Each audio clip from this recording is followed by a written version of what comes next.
Hi folks, this is International Master John Watson, and this is Ask the Master on ICC TV. The main idea of this show is to provide players with a forum to ask questions about chess and the chess world. And you can send these questions in advance, or if you're tuning in live to the YouTube ICC show right now, you can participate in the chat, which is to the right of your screen. I should probably take a look at that myself to make sure it's working. And there it is. So now usually I give priority to questions that I've been sent in advance, and the way to submit questions in advance, the best way, is to send questions to my email address, askimwatson@chessclub.com. And that's the easiest way, askimwatson@chessclub.com, askimwatson@chessclub.com. which I will get right away. We also have a Twitter channel, which is not being used much, but you can send a tweet to hashtag AskIMWatson. Finally, you can send a question to my ICC handle, John L. Watson, which is another way to reach me. So now let me see, what else do I need to know? What do you need to know? Basically just that you can ask a question on the chat right now. I see a hello already, that's great. And I'll be looking at the chat periodically to address comments and questions. Now you can ask about anything related to chess. For example, chess books. Chess openings are the most popular subject by far. And but there's also chess history or chess strategy, or questions about how to play chess and or how to think about chess, chess books and videos, etc., etc. Really anything. And during the chat, by the way, we really enjoy the chat. You can talk to each other. You can make comments of your opinions. You don't really have to be responding to exactly what I've said at all. So have some fun with the chat. Now, as mentioned last week, the new indices of the openings are now listed on the YouTube channel below each show. So for all the old shows, which are easy to get to, by the way, on YouTube, they're archived there. They're probably on the right side of your channel right now. All the old shows, we've added the list of openings discussed in that show with ECO codes. So you've got that. I also posted a complete list to my Facebook page, John L. Watson, L as in lion, 3 words, John L. Watson. That's the Facebook page, and I will update that every week. Okay, so let's get started. Before getting to the questions that I've been sent this week and also responding to the chat, let me talk about some corrections and or additions from the previous show. Now, John Thomas noted a correction on that Sicilian timing off question I was asked, which I messed up completely. The question was from Kirk Gazarian: is the Sveshnikov Sicilian similar to the timing off Sicilian? And I thought really quickly about what might be an example. This is the Sveshnikov. Let's do this again real quickly. This is the Sveshnikov variation, which became famous because black creates this hole on d5, which seemed a little bit too much to stand. And in the Sveshnikov, you play here, and then white usually goes here. You get things like this, very common position, and other things like that. But the main point is there's this big hole here against this pawn structure. And so I was trying to think where in the timing off some variation like that comes up. Now it comes up in the Najdorf pretty often, at least the d5 square comes. The Najdorf, of course, as a lot of you know, is this move, all the way to the 6th move here. This is the Najdorf here. And here you'll find a lot of variations with e5, for example, like this. So you do get that structure. So the question was, what about the timing off? And I try to become inspired and figure out a variation where that happens. It doesn't normally happen that much in the timing off. And I came up with this. Here's the timing off now. It's good for you to know anyway. This position, that's considered the timing off variation. And I came up with this idea, but presented it very poorly, which was this variation with g3.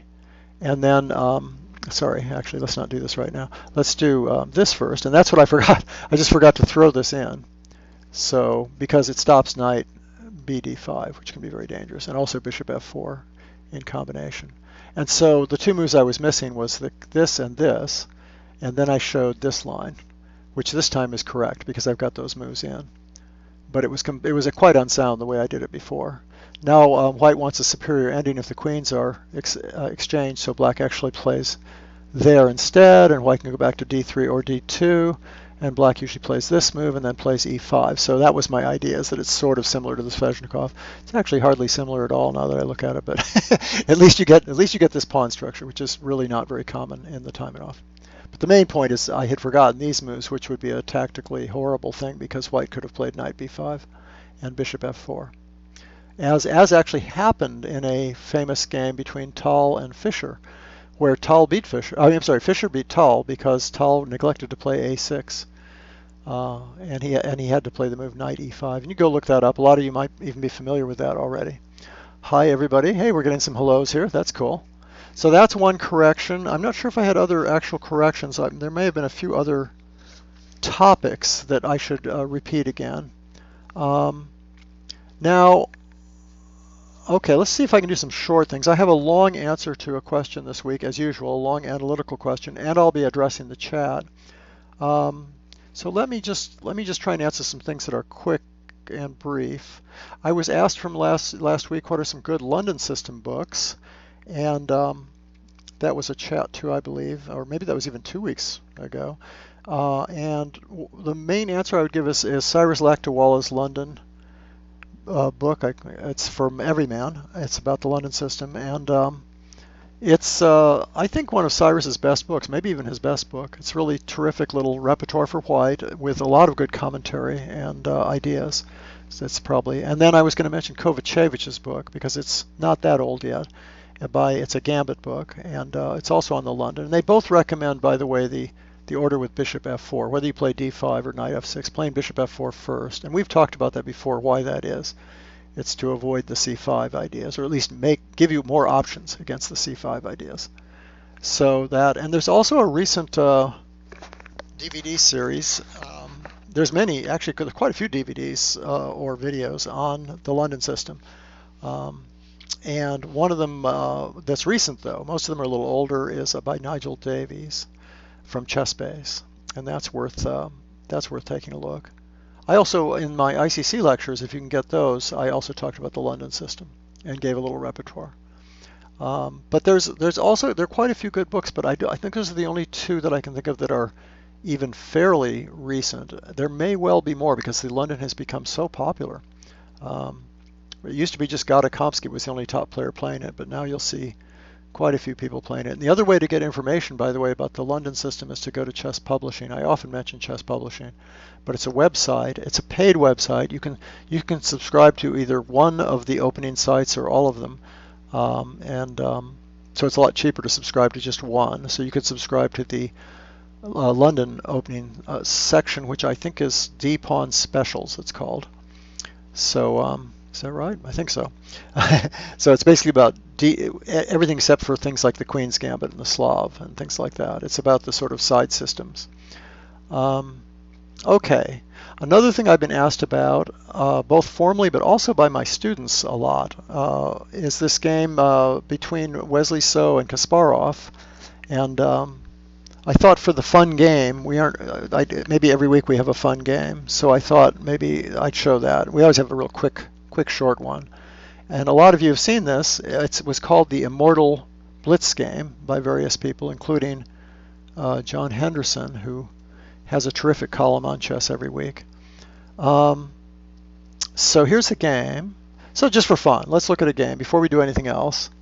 And ChessBase sale coming up, so I can see people are looking for that. Davies, yes, he did that, and I was talking about that. Maybe I should be watching what you guys say. Oh, look at this big long question. We'll get to that. Semi-Slav. I bet I won't know the answer, but we'll give it a try. Does it hold theoretically for black? Okay, we'll get back to the chat. I might give my long lecture type answer first, but maybe not. We'll mix and match. So this game. Just probably most of you have seen this, but just for fun. This was Kasparov as black. This was in the Blitz tournament in St. Louis a couple months ago, right after the U.S. Championship. And this game has been called the Immortal Blitz game. So is white, and Kasparov's black. And this Kasparov plays this funny modern thing. The real thing is just like the King's Indian, is to put pressure here. That's kind of the weak point, so why not get rid of the defender and attack, and maybe the next move would be something like knight c6, or conceivably c5, or even e5, anything to put more pressure on d4. And here's cool, so now it is knight c6, and the idea is to take and simply win a pawn. And the only problem with the system is in the King's Indian, you usually have this move knight c3 already in, but here white has this nice way of playing with knight d2, and now the pawn can't be taken because the bishop is hanging. And if the bishop takes here, you get that, and either way you're still a piece up. So that's sort of the idea. And so what can black do? Well, he goes ahead and attacks in the center, otherwise he gets pushed back, for example by simply d5. Now he can also get pushed back, but he has a strong point in the center here. He's got a good pawn on the fourth rank occupying the center. So now white plays that move, just wants to get the two bishops, and black retreats. It would be foolish to give up the bishops for nothing because you don't have space and you don't have an outpost. Remember, that's sort of the general rule for those of you who haven't played a lot of chess. If you're going to give up the bishop pair, normally you want to have either an outpost like that square. Now you do have an outpost, but you can't get a knight there or any piece there. If you could win that outpost and maintain a piece there, it might be worth giving up these two bishops. But as it stands, you don't really get anything for it. White actually has more space than black does, so that's an advantage. And he has the bishop pair, and what does black have for it? Nothing special. So that's kind of the principle there. So what black does is just goes back and hopes that maybe he's going to break with f5 is a plan, and just that he stands pretty solidly. And this knight is not particularly well placed there. It should be here. It was useful to go here in order to chase the bishop back, but now it would rather be up on c3. Okay, so white now plays this nice move. I don't know if it's been played before, but it's a really nice little move.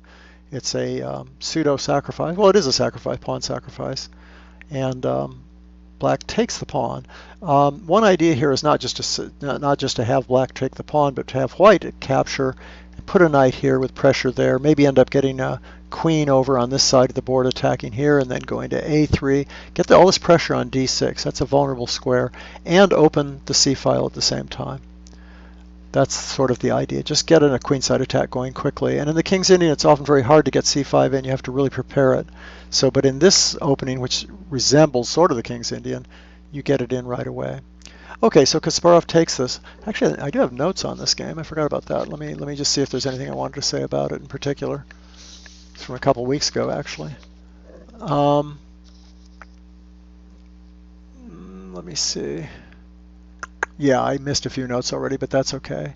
If he plays, just to show you how that goes, so we must be a little instructive about this. If he doesn't take the pawn and plays a move like that, then a line I give here, I don't know, how perfect it is, but it's worth something, I guess. Oh, is to take here now, and which is often a concession, except that he really can't play here now because the pressure is too great. White's position is too loose here. Black's position, excuse me, is too loose here. That's attacked for one thing right away. So it turns out he probably has to play this move. And then we have this move. And that's why that f5 move is looking funny, because of that. We also have bishop here, check. And this is a real problem. He's really getting into trouble here. If this, he doesn't even have to check. He can just play here and get all these light squares. And that's going to be attacked. There's just too much going on here. So it's too loose to play f5 is what it amounts to. So black ends up taking this instead. Here, and white plays here naturally, attacking this twice, and this is a very nice square for the knight. So black defends that. You'll notice it's hard to defend otherwise. There's nowhere this knight can go. And once this falls, white has 2-0 in the center, advanced pawns in the center. That's a huge advantage. So I think this move is virtually forced. And then white plays this, a very ambitious move. Now it turns out that if you go here first, you get well developed with tempo.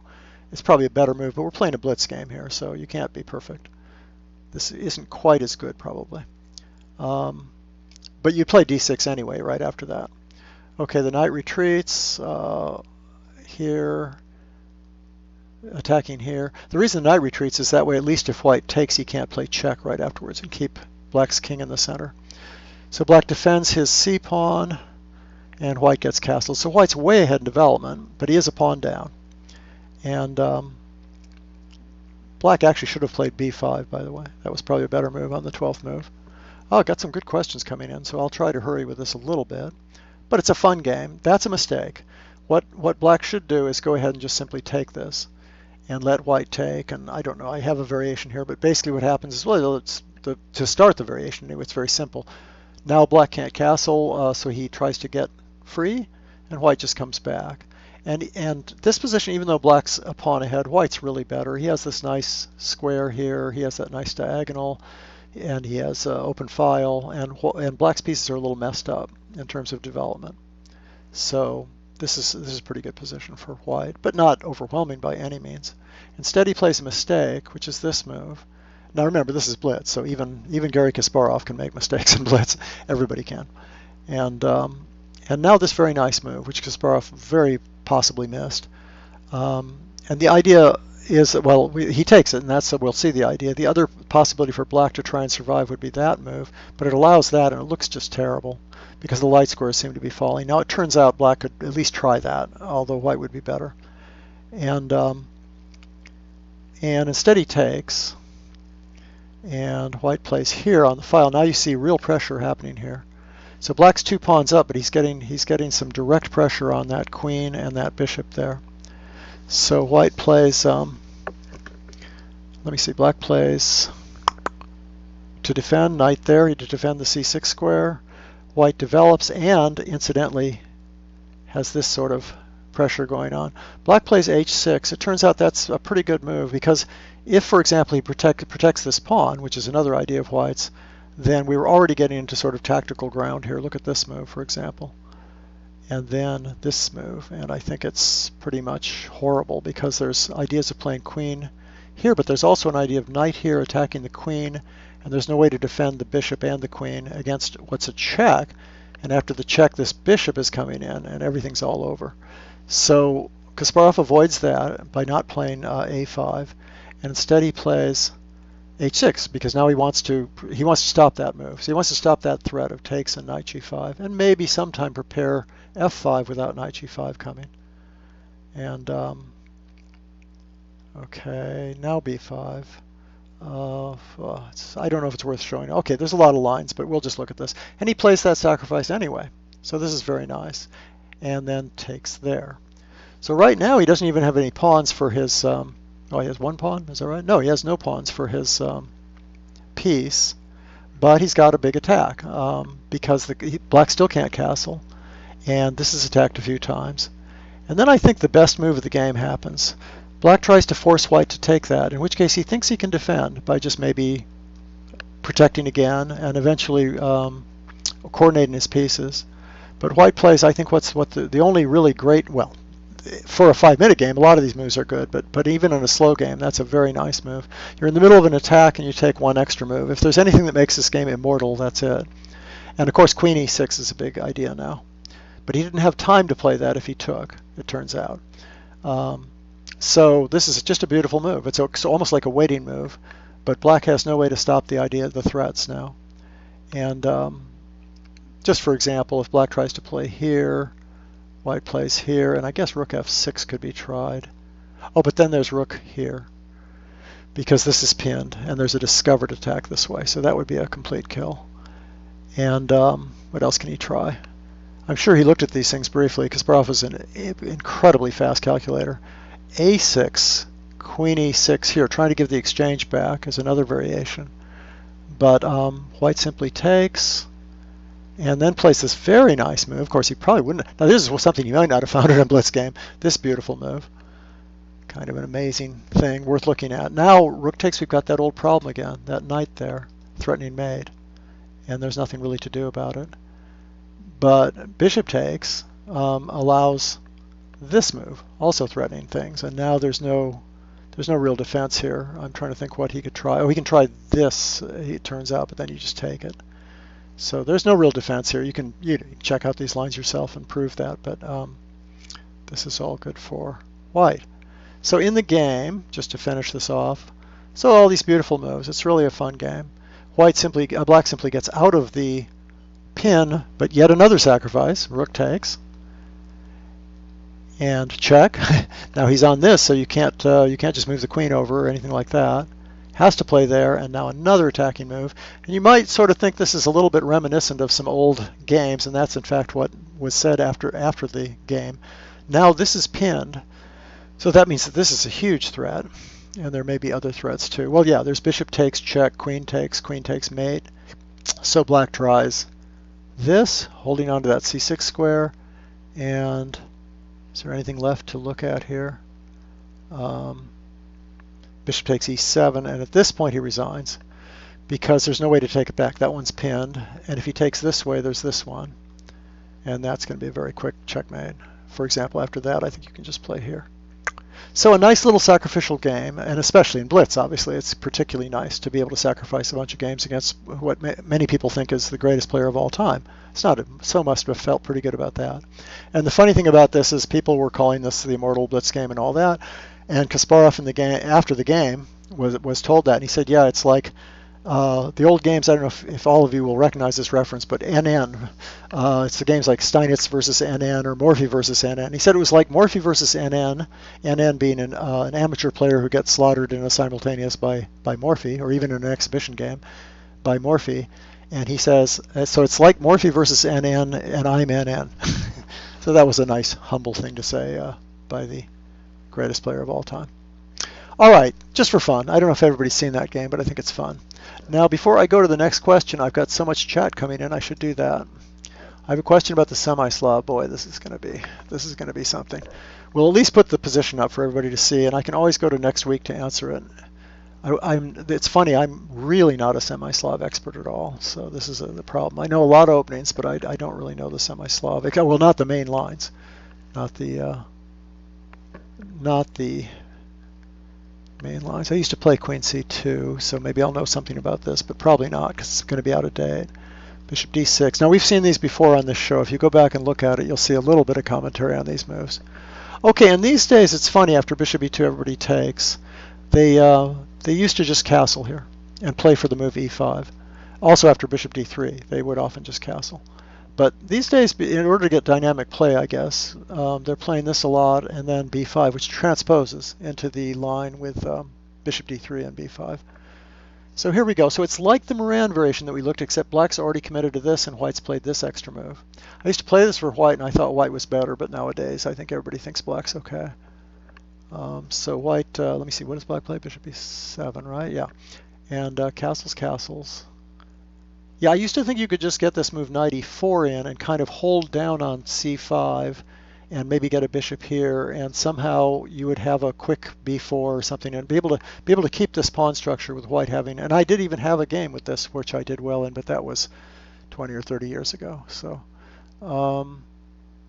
nowadays this doesn't seem to work. Okay, so white plays a slow move here. White plays here just to stop b4, which shows that whatever my old theories were about knight e4, they are no longer considered particularly important. Maybe just takes and knight f6, and then you can't take because of the pin.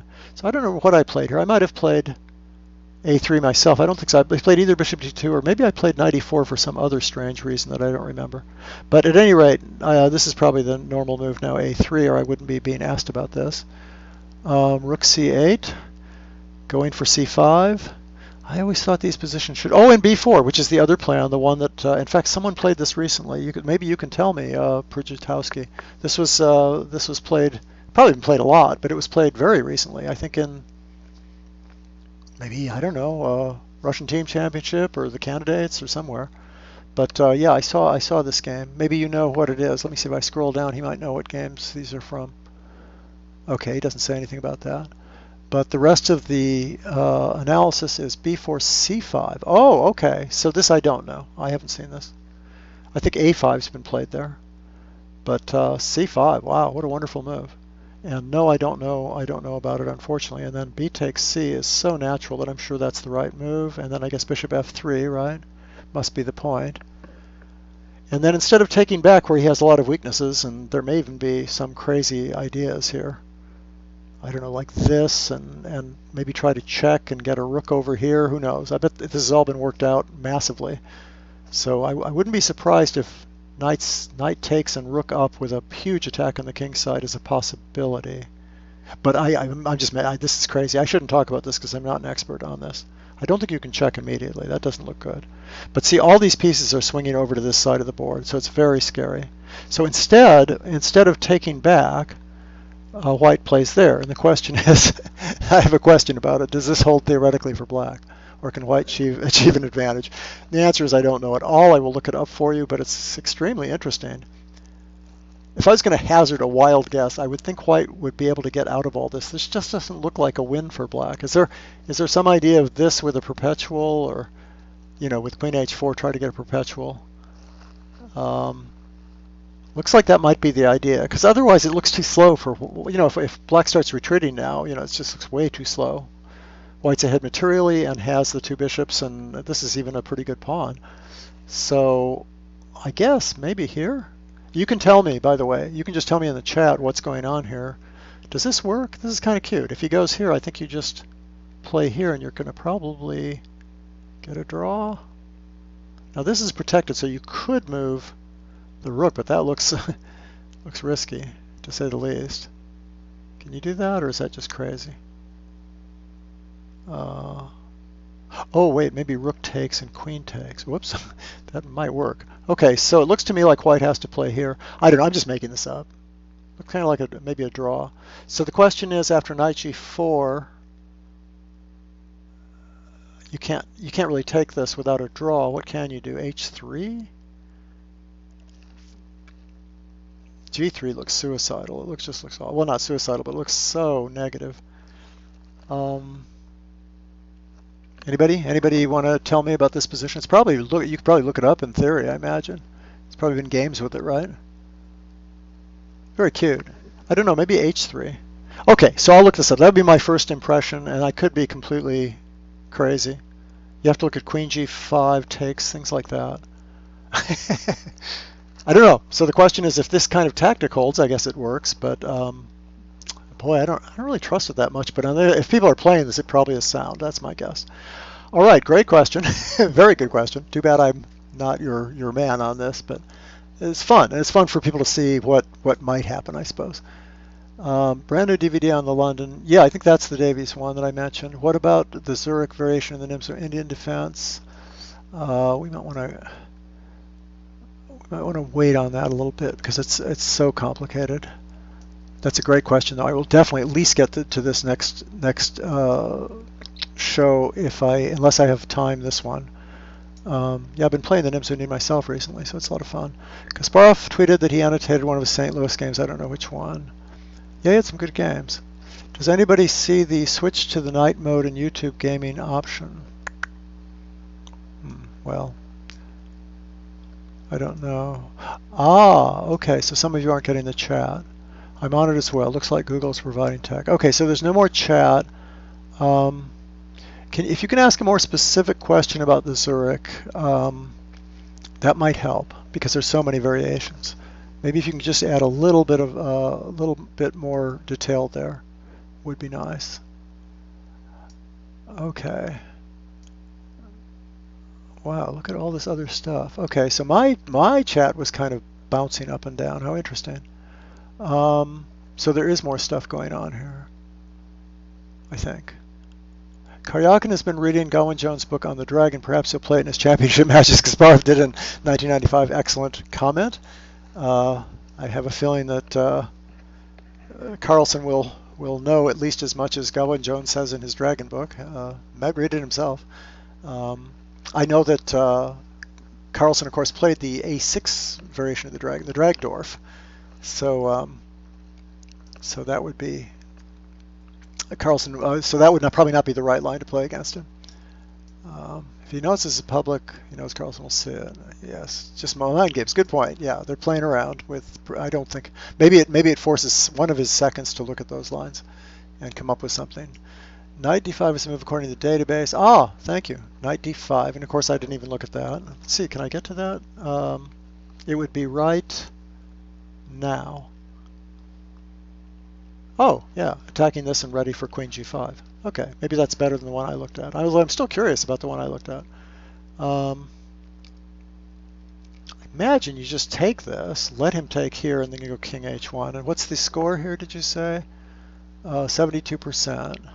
Knight d5, gf3, yeah, okay. gf3, queen g5. Yeah, I'm a little curious about this because it seems to be winning that piece back. It's a great pawn structure for white. And he's got the file. Okay, so he threatens a perpetual before he takes on c3. Good idea. Here takes rook g1, yeah, the g file. So unless there's a trick here, my guess is white's probably better. Who won? Shirov tried it as black and lost, I guess. Now, who won that game, John? The one you showed us, the Gustafsson-Smirnov. Whoa! Big jump in my chat. There's a delay in my chat. The triangle system is good for black. Triangle is good, I bet. Well, that's a very general question. We've talked a little about the triangle. I can show you a ton about it. We've talked about it in previous shows. I'll maybe address that next time. It's way too general a question. When you ask these questions, although I really appreciate them, if they're a little more specific, it helps. If you just want a general question, I love playing against the triangle myself, but I'm not sure if I objectively think white is better. But obviously, it's a fun system for both sides. Nielsen authored the 2 Dragon DVDs. That's a good point. So if Nielsen is helping. But that's assuming that Nielsen is helping Carlsen. I don't know if that's true yet. He did in the past, but I don't know if he still will. Gustafsson won. Okay, so that means that white was okay. So white's won a couple of games, it looks like, and that's not surprising. This position, unless there's a trick, you tend to like white. He's got the bishops. He's got the g file. He's got this. I love this pawn structure. I think that's a nice pawn structure. So unless he has some tricky ways of getting that knight over to the king side again. Oh well, actually, no, he doesn't. Yeah, maybe that's the idea. Somehow try to real quick get over, but there's not much of an attack. It's sort of like a one-piece attack at this point. So unless the rook can swing over. Anyway, we're getting off the subject here, I guess. Okay, no more chats for the moment. I will get to the Zurich system and the triangle eventually, but possibly just next week unless I get a more specific question about it, because those are such general things. I can show you what they are briefly. But what I wanted to get to is I have this great question this week for my long question. I always have this long question. The question is, I see that people are playing the so-called modern Benko instead of the traditional lines of the because of problems in the king walk variation. What's different about the modern Benko and how should white play against it? So I have some games with this, and as far as I can make out, the modern Benko is, let me put one of these games up just to get the Benko going. 147. So the modern Benko, I think, is this line with a delayed, you play castles before everything else. And but there's also the Aveskulov, which is sort of a modern line too. So I thought I'd talk about both of those. I'm going to show the Aveskulov first because so many people were talking about it because I had ideas about it really early on. I don't particularly like either of these lines for black, by the way. I don't think they revive the Benko. So here's the Benko Gambit, and those are sort of the standard accepted moves. And now black plays g6. And white plays here, and the traditional move is bishop takes a6. It's also the move in the Aveskulov. Now in the modern, what I think he's being referred to as the modern line, is playing here followed by castles before you take anything. And that has the advantage that sometimes you can attack back in the center really quickly. Sometimes bishop a6 actually has disadvantages. Now let's first talk about what we're avoiding, this king walk variation that we're avoiding by playing a modern line. And that king walk variation is this. And it's been winning an awful lot of games for white. And that's why people haven't been playing now. Now you got to watch out for e5 in this case. So that's the next move. And then white plays this move. It's one of the oldest moves. It's probably the first thing that was played against Benko. But Pal Benko played, 100 games with this or something. And a lot of his original opponents played this move. Now the other way you can play this, by the way, is to play here. And of course you can play here and just transpose. But you can also play this move and run over this way. And the reason I mention that is because you'll see that against these modern lines, white doesn't end up wasting that much time trying to save his king. So whatever advantages black has, one of his big advantages of having the king walking all over the place is gone in the modern lines. And that's important to remember. So how does this normally go? Well, like I say, g3 first, it doesn't really matter. King up, and you're going to play knight f3 anyway in all the main lines. I don't think the order makes any difference in this case. You could have played knight f3 earlier. Okay, and so knight d7 is the main move. Now I'm just going to show one sample idea. Black has a lot of moves here. All of them are working out pretty well for white. But I just, maybe in general I should comment that on moves like this which are played, or making that move later, you really have to watch out for the e5 move, because this is not protecting there. And so most lines where black doesn't play knight bd7, there can be some really early e5-ish kind of moves, which can give, now remember white's a pawn ahead, and if he has the attack too, and a central advantage, then that's not desirable. So that's why knight bd7 is probably still considered the main move. And white now plays this move that really was played a lot before Carlsen, but he's the one who put it into popularity.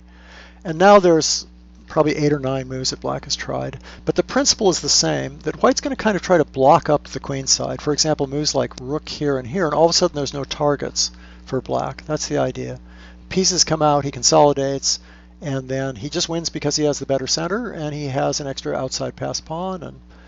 And so the idea is just to block everything, which is usually not possible or very difficult in the Benko, because black gets moves like this and this, maybe here and here, or maybe c4 and knight c5, sometimes even elaborate things like knight here. There's a lot of ways to do it, and a lot of ways to double on the file, but they all are based on having the pawns down here pretty much. And that means that that at some point black can weaken those pawns and maybe win them, and have a good endgame.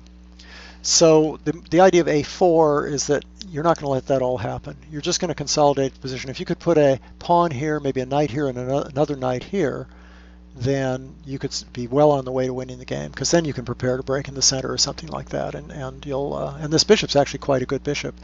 So and by doing all those moves, you've also sort of gotten out of the way of that bishop. You'll like move all your pieces off that diagonal, and that can be nice too. So let me just show you one quick idea that I've had, because the normal move now is queen. I'm sorry, queen b6 is probably the move that's given white the most trouble. But there are so many other moves. But what I want to say is this is the way Carlsen played, and everybody was going, oh, that's better than what used to be played this. But I actually like queen c2. I think it's even a better move. The problem is supposed to be this move. This is why queen c2 isn't supposed to be good. But and it turns out that the queen's even better placed on c2 than it is on e2 in this position. And you'll just, you have to look up this theory. But the point is everybody says this is bad because of that, and I just don't believe that at all. Because I think bishop d2, which hasn't been played that much because usually I think the knight wants to go there, is a very good move. The analysis has been given on this. Now you can just play here, and I think you're better there too, but I particularly like this. And supposedly here this. And there have been a couple games in this kind of position, and black has plenty of compensation, the usual Benko compensation. He's got all kinds of good squares, and this is weak, and that can be a little weak. But I think white has just a tremendous game if he just plays there. It's just, now we have rook here as an idea, we have knight here as an idea at some points. Right now we have rook coming up as an idea. So black plays c4. Yeah, rook a3 followed by knight b5 is a huge positional threat. So he plays c4, queen e2. The idea is to get the knight to c5, but the problem is now he's given up the d4 square. And there's not much you can do about that. I think this is almost a refutation of this line. This comes back here. I haven't seen, there may even be games with it by now, but this is something I worked out a while ago. Not that long ago, but. And then you just take this pawn. So now you're 2 pawns up, and you've got b4, and that's a slaughter. So he can't play knight c5. He has to cover knight d4, though, because you're threatening knight d4 here. So I guess one of the better moves might be knight e8 or something like that. It's a very abstract position. If knight here, it's really very simple. You just put the knight here, and now you have real trouble with knight c6 ideas. So I guess that's enough detail for that, because otherwise we're going to be here all day looking at it. But there's other ways where you go put this knight there, and then you can force your knight, and then you put your bishop on c3. It's just killing. All right, so that's what you're avoiding. Oh, let me move a little quicker on this, because I want to show you the game with the okay, that's the Aveskulov variation, and this was, a lot of people started playing this because it was, he had a DVD or video on the, and with a database on this variation, and claimed that black was fine, and there were a bunch of games, and I think nobody played the right move here. To me, the right move by far is this move, and I think white has just a tremendous game. And I can show you this. White's played almost everything in this position. But this way, and here's the general principle. The general principle is in that king walk, the king had to make all these extra moves. And in most lines of the Benko, if White can castle, just directly castle, then Black's attack on these files, even though he plays this way sometimes, is almost never quite good enough, in my opinion, to give full compensation. And in this case, I don't think it's even close. C4 now makes no sense because it blocks off the bishop. So you just go here and put your knight out and castle. That's not worth it. What else can you play here? Well, so the main line would be bishop takes, and to get the light squares, maybe gain a tempo on the e5 square, and then I think just this move, very, very solid, and then that. And I gave tons of other lines, by the way, but if he goes here, it turns out I think this is a very good move. You can imagine that Black really doesn't have enough here. There's all kinds of tactical tries, and he can do all kinds of crazy things. But, for example, he can try to get to the d4 square like that. This is just one of many, many lines, but I see that we're running a little short, so I don't want to go too long here. And then that would be the next move, I guess. This is the closest I could come for Black, or one of the closest. And just because White doesn't want to move that queen, so at least Black gets rid of that good bishop for White, but I don't believe this is serious compensation. Just here, and I don't remember what I give now. Oh, I just chase the knight and then push, blocking off the bishop, and that's weak. And you can just imagine. There's b4 ideas even maybe. That's one of many, many lines, but since it's already reasonably late, I think I won't show you those lines. I'll just leave it at that. That's my Aveskulov answer. If you're going to play the Aveskulov, you might want to look at this. Or if you're going to play the white side, which people are, there have been a lot of games as Black, and Black's done pretty well. But I just don't believe it. I think this move, bishop d3 there, is actually kind of cute. Works pretty well. So let me show you the other game really quickly that answers the actual question, which was about the modern Benko. But I think that's a useful line to play if you're White, and also to know about if you're Black with the Aveskulov. These are the two modern ways of avoiding the king walk. Okay, so in this game, we get the same position. e4 is a little more accurate than knight f3, I think. For one thing, because if Black plays queen a5 now, which he has played, I think a really good answer is this move, which is played in other positions too, but it's particularly good here. And after that, you play here, threatening knight b5 already. And the only thing that could be wrong with this line, if you look at it a little bit, it's obviously just very good for White. The only thing that could, and you also have these ideas, and the only thing that could be wrong is this move, with the idea of attacking this way. Sometimes that's an effective move, but again, here, this is good. And you can't take this because of rook b1 and the knight falls. So, and then there's other moves after bishop d3, but you can imagine that White's much better here. Black's totally discombobulated, and there's still this idea of knight b5 as a threat. So that's the way to beat queen a5, which has been played a few times, but I don't think ever will be again if people are smart. So instead of that, Black castles. And this is the modern approach that I think was being asked about. One of the modern approaches, one of the many approaches. Let me just check the chat and make sure that I'm not getting totally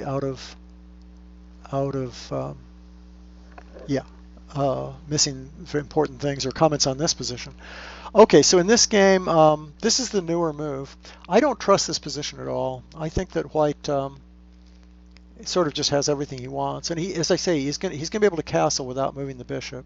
It's very complicated. Now, the one thing you don't want to do is this, because the center's falling apart too fast. You've only got one piece out. So, for example, if you go there, he goes here. No, actually, White can play this position. It's not that awful, but in general, I think Black has full compensation here. This is typical of the four pawns attack of the King's Indian, really, and it's probably in equal position. The problem is if you ever take, the knight's very well placed there. But you have these kind of weaknesses in the center, and this move is becoming relevant because it's going to accentuate those weaknesses. So you can look at that. It's not losing for White at all, but it's, I think, fine for Black. So White has a bunch of options. This one, I think, should give a little bit of an advantage. It's been played a lot. Now, this move is just bad because of the reason I mentioned. At this point, White gets castled without having to move the king, and this center is fantastically strong. So that would be horrible for Black. And another move that's bad here is just this, believe it or not, just because it's too slow. And already White's just getting castled, basically. But what Black does do that's more effective is he plays this move, trying to break up the center. And I think this move's pretty good, just taking here. The game that we're going to look at is going to transpose in this position, so we'll see that. That's also pretty good for white, but not as clear at all. So I think this move's pretty good now, but you have to do a bunch of calculation on that. I mean, a bunch of analysis on that. It's not tremendous. So the easiest move is what everybody has played in this position, which is that. And then black usually takes, because this move, you can imagine, is a real problem because the queen takes next. Now, it's not that simple. There's a ton of analysis there that I could show you, but I'm not going to. It's getting pretty bad. White can even play bishop f4 and hold on to this for a while. That line works out very well. And if the rook comes over to attack the pawn, then you've got bishop c4 in a lot of positions. Maybe I should mention that really fast. Something like, but you can see how that works. Something like this, and if rook e8, bishop c4, that kind of thing. I think that's right. I'm not sure if you would castle first or what would happen, but I think something along that line. So bishop e2, e6, knight up. You probably play bishop a6 now, or e takes d first.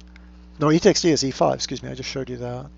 So something like this would happen, and just castles, and it's just not good enough. This is, you can imagine, I mean, white's still a pawn up. So sure, black has some compensation, but it's not like this is a bad bishop.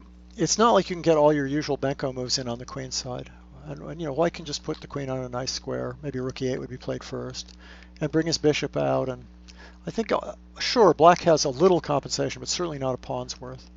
So it's a little depressing for black to play this way, I would say. So bishop e2 is a pretty good move. Knight f3. What else do we have? There's plenty of good moves.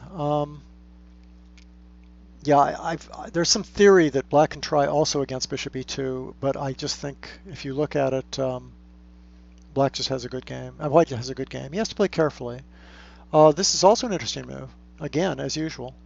It's actually kind of a tricky move. Black plays there, white goes here, black takes, and white plays here.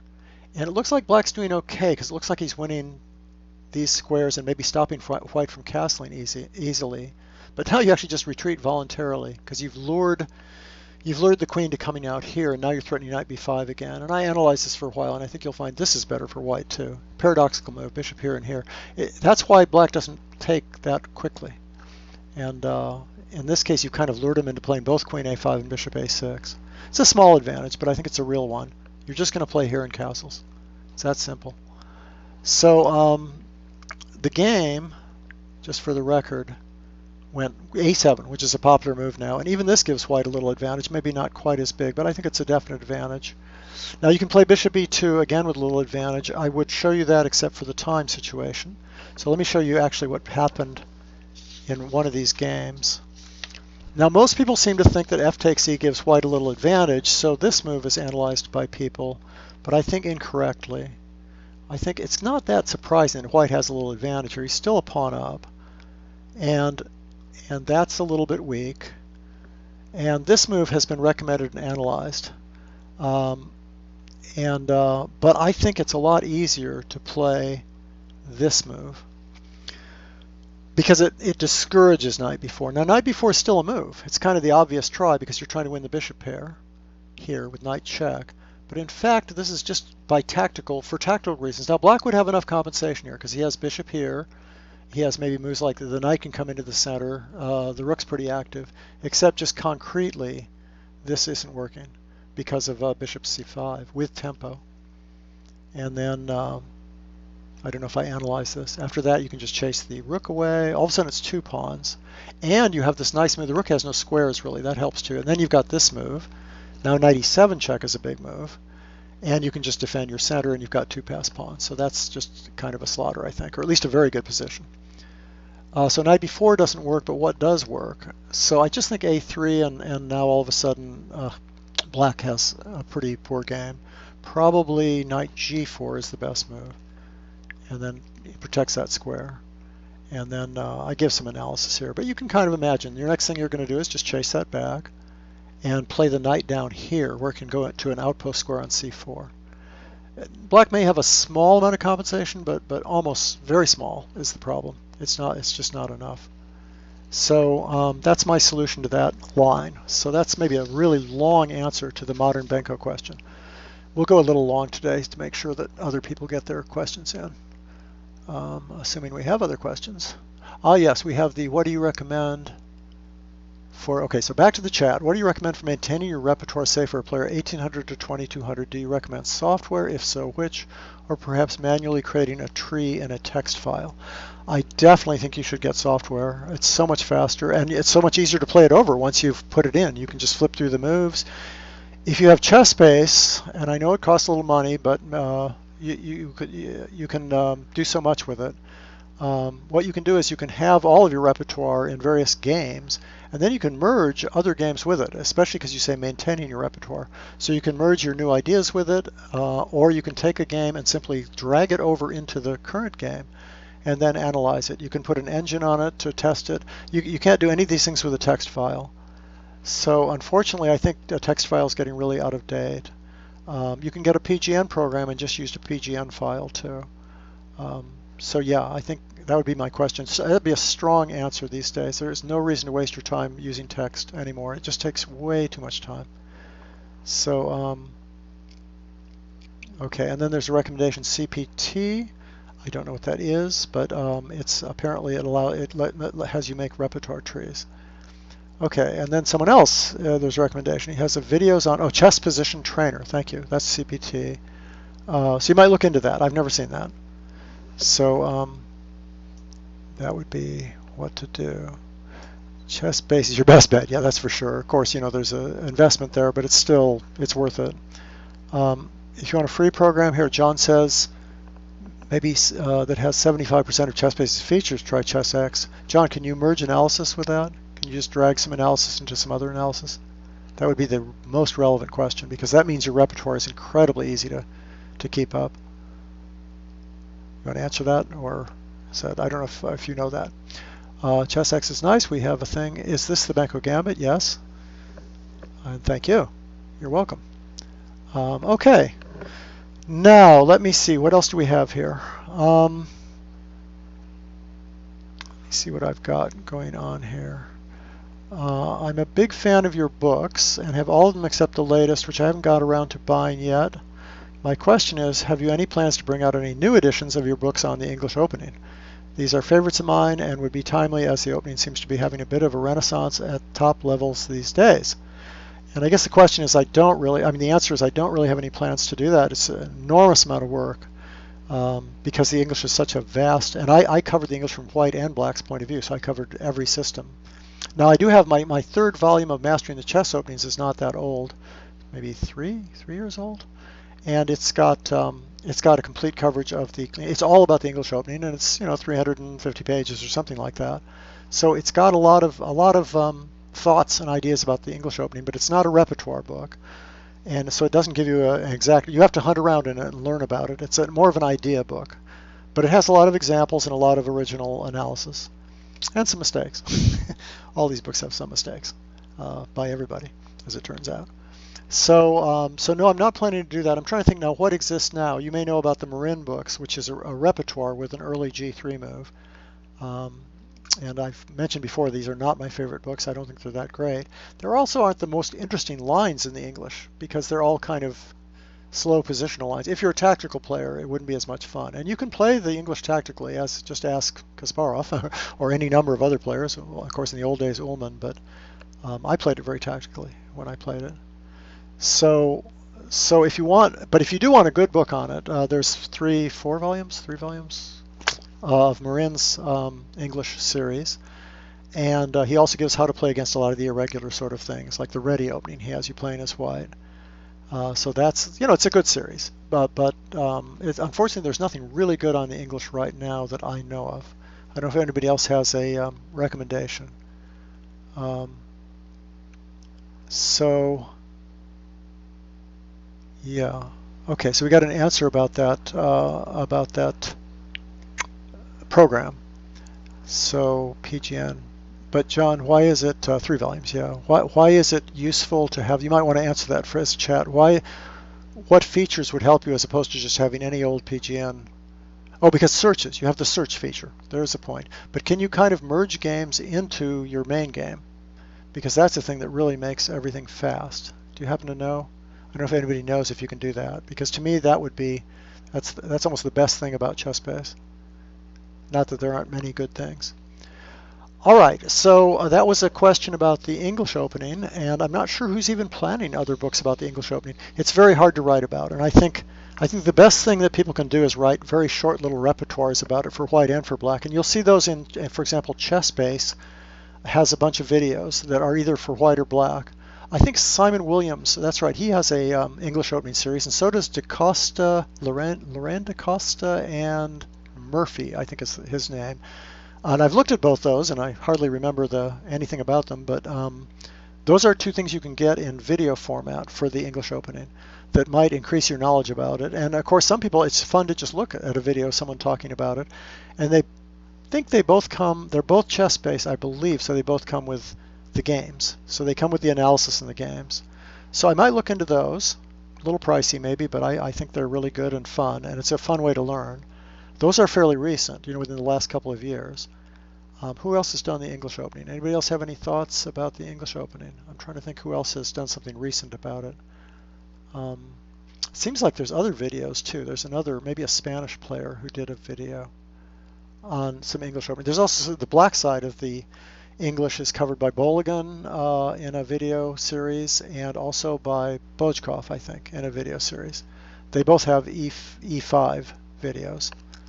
I think who else has done things. Well, I'm sure there's a lot more out there, but those are the ones that I can think of offhand that you might want to look into. Okay, let me check this chat again. Somehow it doesn't seem to pop up. Is Costin's book still good? Great question. It was a wonderful book, just wonderful, because for one thing it's short and simple, and you can just master what he says fairly quickly, and he has good tactical. It's a good example. His lines are interesting. They're fun. One problem with some books on the English is they're recommending things that, well, they'll say they're better for white, and they aren't even better for white, but what's much worse is they're boring, very boring lines.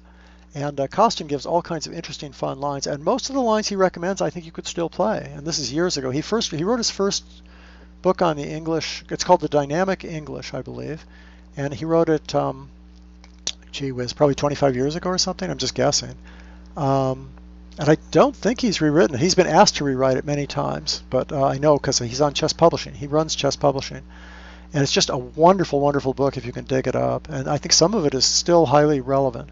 He gives active ways to play against everything, including, for example, some gambit kind of things.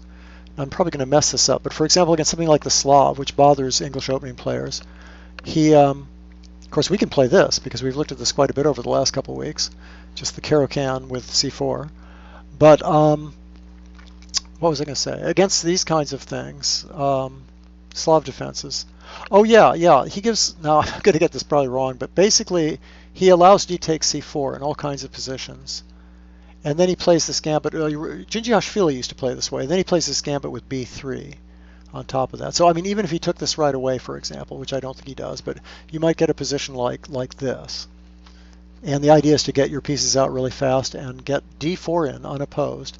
You can take either way, actually, in these kinds of positions, but usually you take with the queen. In his case, I think you take with the queen. So, I'm sorry. You know what I think the order is usually? Okay, I'm going to get better here. I'm not sure about the move e6, but after this, in this exact position, you'd probably have something like that. But this is the basic idea. You even waste a move with the queen. And now you have d4, e4 ideas. And you have a backward pawn on an open file. And you have bishop a3 to emphasize the weakness of that c5 square, and you have knight d2 getting to c5 eventually to put a knight there. And you might have a4. I mean, there's all kinds of ideas here. In fact, sometimes Djindjiashvili used to play it with d3 and bishop e3, I think it was. But the point is, this pawn, you're really exploiting this pawn structure by opening up the queenside files. I guess you could say, well, if the Benko Gambit's any good at all, this has to be good, or it has to be okay. Now, can you get an advantage this way? Probably not. But you can certainly get an interesting game with a lot of activity. And actually, Avruk in his book gives a lot of things just like this. He's the first person to do that in ages. His d4 book, he starts giving lines like this, where you play this sacrifice. And you allow d takes c4 in a lot of variations. So fun to look into that stuff. Now, most of his stuff is more conventional. He gives one of the, well, I can't describe for sure. I was going to say that in the symmetrical, there are some lines that are really fun where he gives, let's see if I can remember this. He gives just the old traditional pure symmetrical variation with some of the real active moves. I think he plays this first, and this has this idea of playing here sometimes. For example, there's this famous line where black innocently plays that move and white plays here. And if he takes twice, then white gets all this activity here. This is an old line. It's still played though. And if he takes, the original refutation of that was to take this way. But then white found out after a while that he could play very slowly here. Play like this and then play like this and bishop a3. Crazy, huh? Because right now you've got 2 pawns. You're 2 pawns down. So it's actually quite interesting and still I think relevant. But there are plenty of other ways to play those lines. And against e5 you also play b4, I believe. After this, I think you play right away this move, which is probably even better because there's no knight takes b4 trick now because the bishop's cut off. Fun stuff, good stuff. And of course, black can play plenty of other moves. But and I can show you all kinds of other things he says. But yeah, take a look at the Dynamic English. What a great idea! Instead of getting a new book, just get the Latvian Gambit book. I think Tony would admit that there's holes all over that. The Latvian Gambit is, I think, officially unsound. But doesn't mean you can't play it for fun, especially in blitz. But there are a couple big things in the costume book. In fact, I think there's one line where he kind of talks about it, and you realize that white's much better, but he gives good moves, but then he just doesn't sort of say, but by the way, white's got a great game here. Yeah, it's great little opening. But I would supplement that obviously with more recent analysis. Obviously, it's a very old book, but a lot of fun. And I like the fact that he goes dynamic. He plays dynamic lines. There's a bunch of pawn sacrifices. There's all kinds of good stuff in there, and most of those are still, as I say, that most of them are still playable lines. Okay, so now we've gone over already, but that's okay. What's the next thing I was going to ask about? Oh yeah, how to put up maximum stubborn defense in any worse position and put pressure on the opponent. Yeah, someone was just talking about this. Some top player was talking about that skill. It's one of the great skills, is putting stubborn defense up when you've got a bad position. And I guess that one question was asked was whether there are any books about this. And there are a lot of art of defense kind of books. There's a lot of books on the defense, but I don't know if any of them really specifically address that. If any of you know that, you can throw that in there. I think there's some very good defense books. I mean, of course, Soltis wrote one a long time ago. There's a really good one by Colin Crouch, I believe, which is about Petrosian and people like that playing defense. Kasparov once said that the thing that separates the very best players from the next tier is resistance, is putting up great resistance in lines when you don't stand well. I know in my own experience, I think I'm very bad at putting up good resistance against very good players because I'm kind of psyched out, I think, as part of it. But because I sort of get a little bit depressed. And of course, you can tell yourself all you want, well, I'm going to fight as hard as possible, and this is ridiculous. Don't worry about anything. Just play your best moves and fight hard, cause problems. But telling yourself that is not quite the same as really kind of believing it or being in control. So it's sort of an art form. I think you need to simply practice doing that and trying to get a good attitude about I'm going to fight this position as hard as possible. Think about it if your colors were reversed and you had the good position. You know very well how hard it is to put away a one game and how you dread the person making certain moves that are going to cause you all kinds of problems, even though you know you're probably winning or you probably stand much better. So look at it from that point. What is your opponent worried about? One maybe piece of advice there is don't panic. Just because you have a lost position doesn't mean you have to sacrifice a piece for 2 pawns based on one trick, which he'll probably see, and if he immediately sees it, you have to resign. That I think is a surefire way to lose more games in bad positions. I think the best thing to do often is not to commit, but force him to make the aggressive moves that win the position, or that maybe the advantage isn't even big enough to win. Maybe you just have a bad position, but you can still defend. And one way you might be able to prove you can defend is by not doing that much and trying to force your opponent to commit. So this is a tough question. Other people might have some examples about that. Practical chess defense, I've looked at it. I didn't see it addressing that. Even if it does address that directly, I didn't get that much out of it. But It's definitely another defense book for sure, and every book on defense is worth taking a look at and seeing what you think about. As far as the specific resistance question, I'm not real sure. I think because it's sort of a psychological question more than anything else. I mean, it's pretty obvious to say, for example, play moves that are difficult that don't have obvious answers, that cause the most problems, where even though he has a good game, he has to find an accurate answer. But that's easier said than done. That's sort of obvious. That's something that you as the questioner probably already know. So I think that's a thing. Was there a question about C5 earlier? No. I don't think so. Oh, yes, maybe there was. Maybe there was something about that. Let's take a quick look at that. Or maybe you asked this last week or by mail or something. Yeah, please send me more questions by mail, especially if you've got those big general questions like the Zurich variation or something, because there I can really attend to it and think about how to present an answer. If they're really general, if they're just about some opening in general, it's best if I get them in advance, because I could talk forever about it and then I'd just waste the show and it wouldn't be very systematic. Okay, so he's asking about this variation. We all know about that line. If you play these things, that's like the main line, and then there's tons of possibilities after this. I used to teach this from the white side. I've never really taught it from the black side. So the option is this move, and yes, you did ask about this. Someone asked about this before, and it's a great question. The usual move is to take here. That's the normal move. That's because otherwise you're in sort of a Frenchy kind of defense where the bishop can still come out, a French advance variation where the bishop can still come out, and it's not considered very good for white. This is just not approved of for white, this kind of position. So, and he's about to take that and break up the center anyway. That's the theory. So why not just take here first?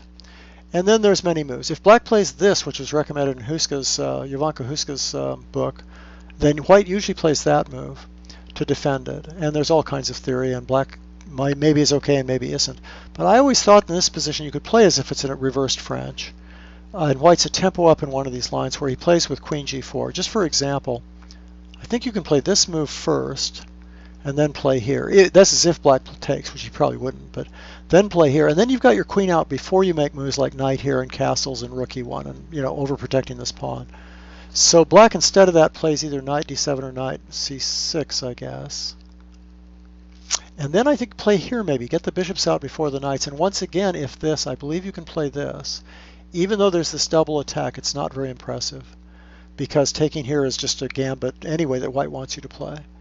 So he doesn't play queen b6 there. But the point is that you've got this pressure on the king side. You've got your queen over there. If you had to play this move now, even though you're a tempo ahead of a normal line for white, this line is sort of unimpressive. I think black's fine here anyway. He just plays here and here.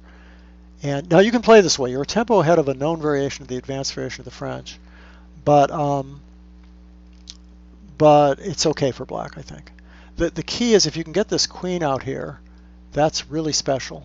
And then you can just get your pieces out and castle, and you'll find that black's got all kinds of problems defending. So I would consider doing that. It's not the normal thing to do. Like I said, the usual thing to do is just play bishop e3 and defend that, and force him to take it back in another way. But I think these lines are pretty equal. Some people think white's slightly better in these lines. Huska thinks it's equal, and I think it probably is. One thing to know about these positions is that in a position like, let me see if I can get there. If you in a position like, it's going to be kind of a crazy idea. My order might be wrong. It's funny. Sometimes black can just take this, seemingly strengthen the center, and then break down the center. And black actually stands better in some of those positions. That's well worth knowing that this is not a solution for white. This is not a good enough solution. Just anchoring that guy there. I used to think it was a long time ago that you could just play that way, but it turns out it's not. Black's fine in those positions. And Huska shows that in her book about the Caro Kann. You might want to look at that. So like I say, I was looking at obscure other ways to play this. Knight d2 is a possibility too. Anything that leaves the queen kind of free to still move. Conceivably even bishop f4 right away, although it seems to me it was bishop d3 first. So take a look at those ideas. And if he plays, what's the other way people play this? I guess bishop knight c6 first. I'm gonna have to defer on this for a second because I'm not sure exactly which line I liked. All I know is that this line gave me the most trouble, the immediate e6. Maybe because after that you still have the bishop b5 move. Yeah, so you can play bishop, even bishop b5 right away. Maybe was a pretty good move against knight c6, I think. It's a very small advantage, but I think it's a little advantage. Okay, anyway, that was basically the answer of that. I'm not playing soon. I'm thinking about playing in the U.S. Open this summer. But about when my next tournament is for people who aren't watching the chat. Practical chess defense, okay. I asked by email. Yes, it was delivered, and it's a great question. And I hope I just maybe answered it. I think you even asked specifically about d takes c5. So I hope that's a good answer. And I do think white can have fun in these positions. It's interesting how seldom you see c5, and you used to see it a lot more.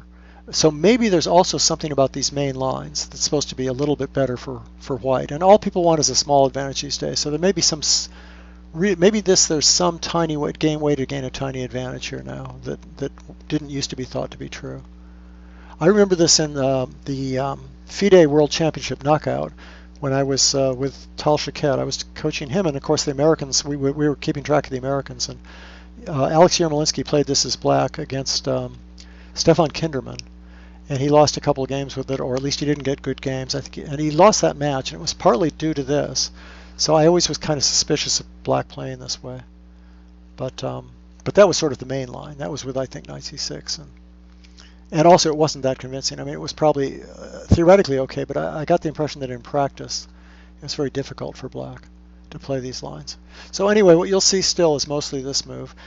And I get the impression from the games with this that white's got a pretty good winning percentage still, but if black knows what he's doing, he's okay. That's my basic, which is true of a lot of openings. Okay, does anybody have any more questions? We might just take off at this point. We're almost quarter after the hour. So let me just see. All right. Okay, so I'm going to take off at this point, and thanks everybody. I didn't get many questions this week, so send me that email. AskIamWatson@chessclub.com. That's AskIamWatson@chessclub.com. If you're on ICC, you can also just message me. Of course, that means it's going to be a shorter question. At John L. Watson, that's one word, Johnl, L as in lion, Watson. And come on the chat and talk. I think it's a really fun show. It's got all kinds of potential. The more user input we get, the better, because otherwise it's just me droning on mostly. And hopefully I'm droning on and giving you some information, but the most fun would be if we have a good balance between people talking. Don't be shy about saying things too, because we've got beginners here and we have also obviously some very advanced players too. Okay, everybody, thank you very much, and I will see you next week.